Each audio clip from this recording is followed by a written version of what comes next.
ተመሊሳ ኣይትመጸካን እዩ ዝብል ትጽሑፍ ነበረ። እቲ ናይ ልባ ወሰነ ሳባ ንሓፂር ግዜ ተሰባበረት።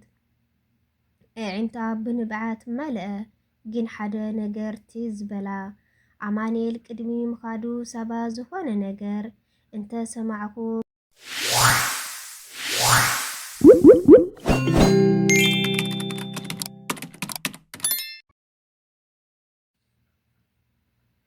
ሰላም ሰላም ከወራት ፋሚሊ ናይ ኤድ ዩቲዩብ ቻናል ተኸታተልቲ ከመይ ኣለኹም?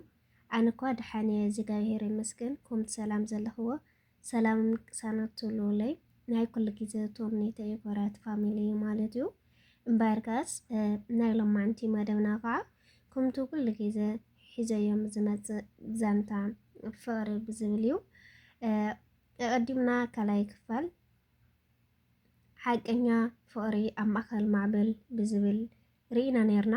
ሎሚ ድማ ሓቀኛ ፍቕሪ ኣብ ማእኸል ማዕበል ብዝብል ሳልሳይ ክፋል ሒዘልኩም ቀሪብ ኣለኹ ማለት እዩ።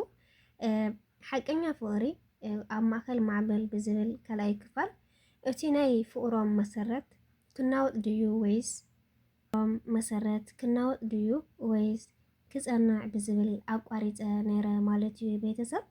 ሎማዓንቲ ድማ ሳልሳይ ክፋል ሒዘልኩም መፅአ እኒአኹ ላኡ ከብለኩም እየ።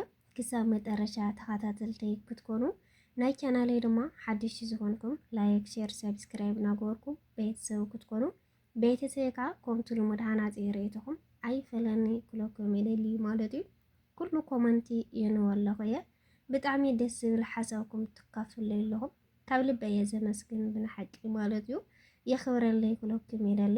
ከኡ ድማ ናይ ቻናለይ ሓድሽ ዝኾንኩም ከዓ ርኢቶኹም ናገለጽኩም ሰብስክራይብ ናገበርኩም ላይክ ናገበርኩም ኣተዋውዕኒ ናብ ቻናለይ ድማ ምእንቲ ከዓቢ ላመጻኹም ቤተሰብ ክንኽለኩም ይደሊ ማለት እዩ። ከዚ ሪከርድ ከይንውሐልኩም ላኡ ከብለኩም እየ። ሰናይ መክትታል። ቁኑዕ ፍቕሪ ኣብ ማእኸል ማዕበል ሳልሳይ ክፋል። ሳባ ነቲ ናይ ሓሶት ደብዳቤ ኣብ ኢዳ ሒዛ ክትመራመር ጀመረት። እቲ ጽሕፈት ናይ ኣማኒኤል ይመስል ነበረ። እቲ ቃል ግን ንሳ ትፈልጦ ኣማኒኤል ኣይነበረን። ሳባ ካልኣይ ሓድሽ ህይወት ጀሚሩ ኣለኹ ተመሊሳ ኣይትመጸካን እዩ ዝብል ትጽሑፍ ነበረ። እቲ ናይ ልባ ወሰነ ሳባ ንሓፂር ግዜ ተሰባበረት። ኣዒንታ ብንብዓት መልአ ግን ሓደ ነገር ዝበላ ኣማኒኤል ቅድሚ ምኻዱ ሳባ ዝኾነ ነገር እንተሰማዕኩ በዒንተይ ልብኻ ጥራሕ እዩ ለኣምን በለቶ። ዋላ ነበረ ነቲ ደብዳቤ ብትብዓት ቀደደቶ።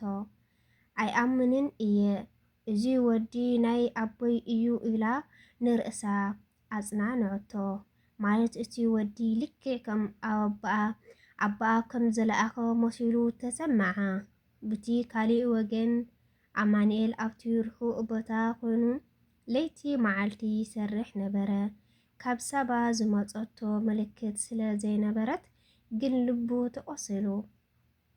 እቲ ብገንዘብ ተደሊሉ ዝነበረ ሰራሕተኛ ደብዳቤ ኣማኒኤል እቲ ሰራሕተኛ ደብዳቤ ንኣማኒኤል ተቐበሊ ኣማኒኤል ሰዲድ ክናበለ ብግቦ ልሳባ ከእምና ጀመረ። እቲ ዝተዛዘመ ተወርሒ ተወድአ።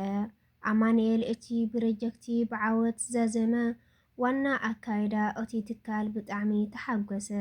ኣማኒኤል ካብ ሎሚ ጀሚርካ ምክትል ሓላፊ ኢኻ። እዚ ድማ ነቲ ስራሕካ ናይ መጀመርታ ቢዝነስ እዩ በልዎ። ዓብዪ ናይ ግንዛብ ቸክ ሃብዎ። ኣማኒኤል ብቐጥታ ናብቲ ንእሽተይ ገዝኦም ንፈጽም። ሳባ ግን ኣብቲ ገዛ ኣይነበረትን። ልቡ ብፍርሒ ተወረሰ። ናብ ቤቲ ሰባ ድማ ሳባ ናበይ ከይዳ ኢሉ ተጸበበ። እቲ ዓብዪ ገጠማ ኣማኒኤል ናብቲ ዓብዪ ገዛ ስድራ ሳባ ኣተወ። ኣብኣ ምስ ረአይዎ ብንዕቀት ጠመትዎ። ገና ኣይገድፍካየን ዲኻ በሎ። ንሳባ ናብ ካሊእ ዓዲ ክትከይድ ትደልያ ኢሉ በሎ። ኣማኒኤል ግን ኣይፈርሕን እየ ገይታይ ሕጂ እቲ ኣማኒኤል ግን ብፍርሓት ተቖጠዐ።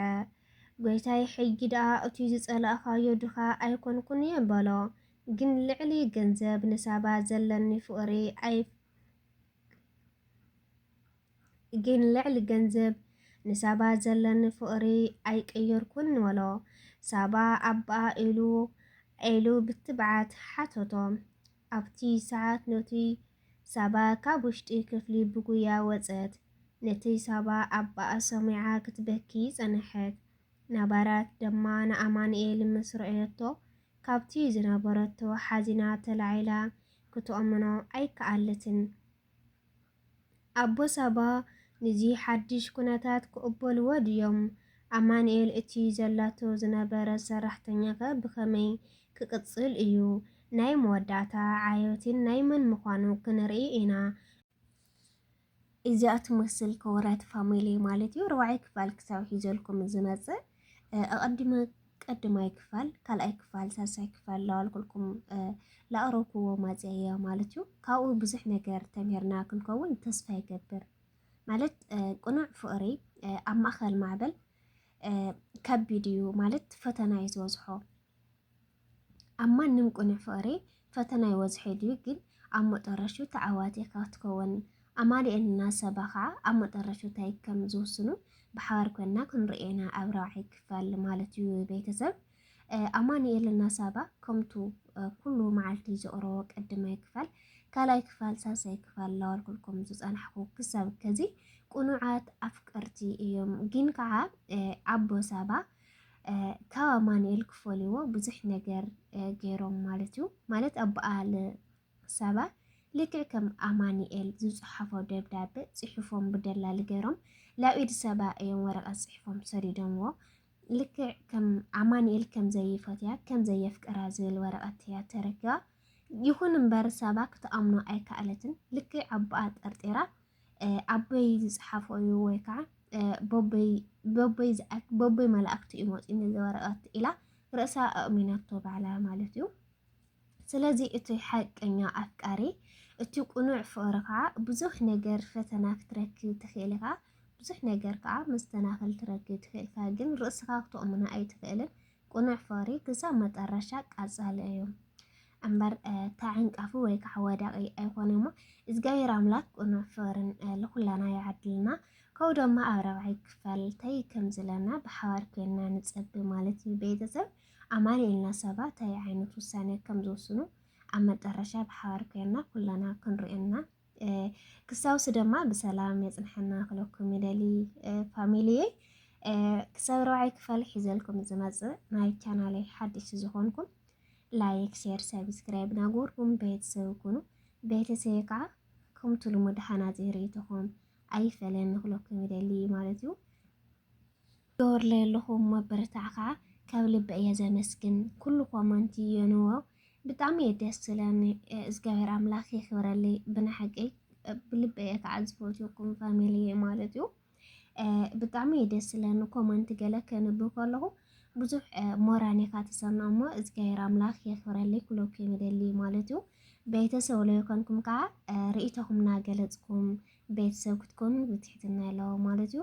ካብኡ ድማ ፋሚሊየይ ካብ ኣነባብራ ድዩ ወላ ካብ ድምፂ ድዩ ካብ ዝኾነ ይኹን ጎደሎ ተልኒ ኣብ ኮመንቲ ኣርሙን እሞ ኣብ 4ይ ክፋል ኣስተኻኺለ ክመጽእ እየ ማለት እዩ። ቤተሰብ እና ናይ ሎማዓንቲ እዚኣ ትመስል ብኻልእ መዳይ ክሳብ ዝመፀኩም ከዓ ኣብዚ ወዲ ኣለኹ ባይ